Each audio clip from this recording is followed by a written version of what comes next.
ನಾವು ಪುಸ್ತಕಗಳನ್ನು ತಲೆ ತಗ್ಗಿಸಿ ಓದಿದರೆ ಅವು ನಮ್ಮನ್ನು ಮುಂದೆ ತಲೆ ಎತ್ತಿ ಬಾಳುವಂತೆ ಮಾಡುತ್ತದೆ. ದೇವಾಲಯಗಳಲ್ಲಿ ಕಣ್ಣು ಮುಚ್ಚಿ ಬೇಡಬೇಕು, ಗ್ರಂಥಾಲಯಗಳಲ್ಲಿ ಕಣ್ಣು ತೆರೆದು ಓದಬೇಕು. ದೇವಾಲಯಗಳು ನಮ್ಮ ಕಣ್ಣುಗಳನ್ನು ಮುಚ್ಚಿಸಿದರೆ ಗ್ರಂಥಾಲಯಗಳು ನಮ್ಮ ಕಣ್ಣುಗಳನ್ನು ತೆರೆಸುತ್ತವೆ. ಎಲ್ಲರಿಗೂ ನಮಸ್ಕಾರ. ನಾನು ಮಾನಸ ಎಸ್, ತೃತೀಯ BCom ವಿದ್ಯಾರ್ಥಿನಿ, ಶೇಷಾದ್ರಿಪುರಂ ಪದವಿ ಕಾಲೇಜು, ಮೈಸೂರು. ನಾನು ನಿಮ್ಮ ಮುಂದೆ ಪ್ರಸ್ತುತಪಡಿಸಲು ಇಚ್ಛಿಸಿರುವ ಪುಸ್ತಕದ ಹೆಸರು ಬೆಂಗಳೂರು ಅಂದು ಇಂದು. ಪ್ರಸ್ತುತ ಪುಸ್ತಕವನ್ನು ಹಿರಿಯ ಸಾಹಿತಿಗಳಾದ ರಾ.ನಂ. ಚಂದ್ರಶೇಖರ ಮತ್ತು ಆರ್. ದೊಡ್ಡೇಗೌಡರವರು ಸಂಪಾದಿಸಿದ್ದಾರೆ.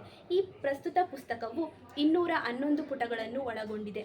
ಈ ಪುಸ್ತಕದಲ್ಲಿ ಬೆಂಗಳೂರಿನ ವೈವಿಧ್ಯತೆ, ಸಾಮಾಜಿಕ, ಭೌಗೋಳಿಕ, ರಾಜಕೀಯ ಮತ್ತು ಆರ್ಥಿಕ ಲಕ್ಷಣಗಳನ್ನು ಒಳಗೊಂಡಿದ್ದು, ಬೆಂಗಳೂರು ನಗರವು ಕರ್ನಾಟಕದ ರಾಜಧಾನಿ, ಇದಕ್ಕೆ ಸಿಲಿಕಾನ್ ವ್ಯಾಲಿ, ತಂತ್ರಜ್ಞಾನದ ತವರೂರು, ಬಯೋಟೆಕ್ ನಗರ, ಪಿಂಚಣಿದಾರರ ಸ್ವರ್ಗ, ಉದ್ಯಾನ ನಗರಿ, ಅತಿ ಹೆಚ್ಚು ವೇಗವಾಗಿ ಬೆಳೆಯುತ್ತಿರುವ ನಗರ ಎಂದು ಇನ್ನು ಮುಂತಾದ ಹಲವುಗಳಿಂದ ಪ್ರಸಿದ್ಧಿಯಾಗಿದ್ದು, ಈ ಪುಸ್ತಕದಲ್ಲಿ ಈ ಕೆಳಗಿನ ಅಂಶಗಳನ್ನು ಒಳಗೊಂಡಿದೆ. ಕೆಂಪೇಗೌಡರು ನಿರ್ಮಾಣ ಮಾಡಿದ ಬೆಂಗಳೂರು, ಅಲ್ಲಿನ ವಿಸ್ತೀರ್ಣ, ಜನಸಂಖ್ಯಾ ಗಣತಿ, ಲೋಕಸಭಾ ಚುನಾವಣಾ ಕ್ಷೇತ್ರಗಳು, ಬೆಂಗಳೂರು 11 ಕೇಂದ್ರ ಪಟ್ಟಿಗಳು, ವಿಧಾನಸಭಾ ಕ್ಷೇತ್ರಗಳು, ಕೈಗಾರಿಕಾ ಪ್ರದೇಶಗಳು, ಬೆಂಗಳೂರಿನ ಅರಮನೆ, ಅಲ್ಲಿನ ಕಟ್ಟಡಗಳು, ಹೀಗೆ ಮುಂತಾದ ಅಂಶಗಳನ್ನು ಒಳಗೊಂಡಿದೆ.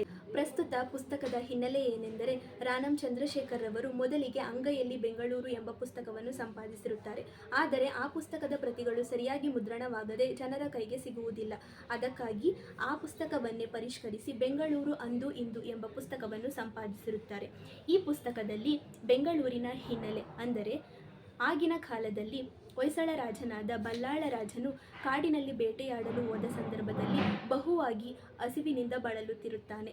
ಆ ಹಸಿವನ್ನು ಕಂಡ ಅಲ್ಲಿದ್ದಂತಹ ಮುದುಕಿಯೊಬ್ಬಳು ಅವನಿಗೆ ಬೆಂದ ಕಾಳುಗಳನ್ನು ನೀಡುತ್ತಾಳೆ.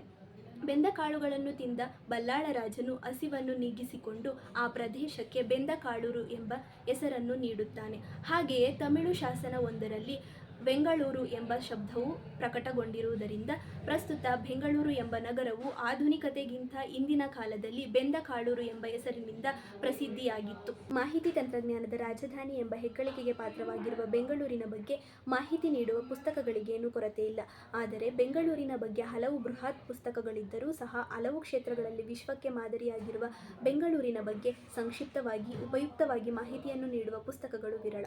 ಆ ಕೊರತೆಯನ್ನು ನೀಗಿಸುವಲ್ಲಿ ಈ ಪುಸ್ತಕದ ಪ್ರಯತ್ನವು ಹೆಗ್ಗಳಿಕೆಗೆ ಪಾತ್ರವಾಗಿದೆ. ಬೆಂಗಳೂರು ಅಂದು ಇಂದು ಹೆಸರಿಗೆ ಅನ್ವರ್ಥವಾಗಿ ಇತಿಹಾಸ ಪೂರ್ವ ಕಾಲದಿಂದ ಬೆಂಗಳೂರಿನ ಬೆಳವಣಿಗೆಯ ಇತಿಹಾಸ, ಪರಂಪರೆ, ಸಾಂಸ್ಕೃತಿಕ ಮತ್ತು ಅಲ್ಲಿನ ಕಲಾ ತಂಡಗಳ ಹೆಸರುಗಳು, ಶಾಸಕರು, ನಗರ ಪಾಲಿಕೆ, ವಾರ್ಡ್ಗಳ ಪಟ್ಟಿ, ಆರಾಧನಾ ಕೇಂದ್ರ, ಶಿಕ್ಷಣ, ಸಾಂಸ್ಕೃತಿಕ ಸಂಸ್ಥೆಗಳು, ಆಸ್ಪತ್ರೆ ಇತ್ಯಾದಿಗಳಿಂದ ಹಿಡಿದು ಜನರಿಗೆ ಅಗತ್ಯವಾದ ಕಚೇರಿಗಳ ವಿಳಾಸ, ಬೆಂಗಳೂರು ಒಂದು ಕೇಂದ್ರಗಳ ಪಟ್ಟಿ, ಪ್ರೇಕ್ಷಣೀಯ ಸ್ಥಳ, ಸಭಾಂಗಣಗಳು, ಪುಸ್ತಕ ಮಳಿಗೆಗಳು, ಕಲಾತಂಡಗಳಿಂದ ಹಿಡಿದು ಸ್ಮಶಾನಗಳವರೆಗೆ ಹಲವು ಮಾಹಿತಿಗಳನ್ನು ಇಲ್ಲಿ ನೀಡಲಾಗಿದೆ. ಕೊಟ್ಟಿರುವ ಮಾಹಿತಿಗಳನ್ನು ಇಲ್ಲಿ ಏನಿಲ್ಲ ಎಂದು ಹೇಳುವುದು ಕಷ್ಟ. ಒಂದೇ ಮಾತಿನಲ್ಲಿ ಹೇಳುವುದಾದರೆ ಇದೊಂದು ಸಂಕ್ಷಿಪ್ತ ವಿಶ್ವಕೋಶ. ಬೆಂಗಳೂರಿನ ಸಂಪೂರ್ಣ ಪರಿಚಯ ಇಲ್ಲಿ ಪ್ರಕಟಗೊಂಡಿದೆ. ಇದೊಂದು ಕೈಪಿಡಿಯಾಗಿದ್ದು ಇದನ್ನು ಬೆಂಗಳೂರಿನ ನಿವಾಸಿಗಳು, ವಿಶೇಷವಾಗಿ ಯುವಜನತೆ ಓದಿ ಪ್ರಯೋಜನವನ್ನು ಪಡೆದರೆ ಲೇಖಕರು, ಪ್ರಕಾಶಕರ ಕಾರ್ಯಕ್ಕೆ ಸಾರ್ಥಕತೆ ಬರುತ್ತದೆ. ಧನ್ಯವಾದಗಳು.